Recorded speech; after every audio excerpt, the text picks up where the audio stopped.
তো hello guys, আমরা এখন যাচ্ছি কি লাউ শাক চুরি করতে।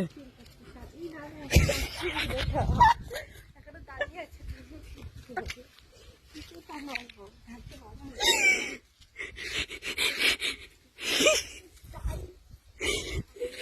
এর জন্যই বলেছিলাম তোকে প্রথমেই নিতে, প্রথমে যদি নিয়ে চলে যেতাম বাজারের ব্যাগে ঢুকিয়ে ঝামেলা মিটে যেত।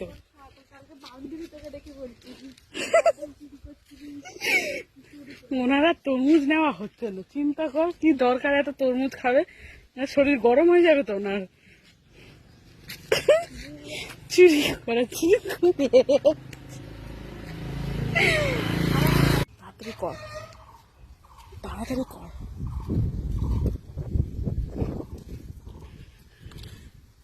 পালা বোন পালা।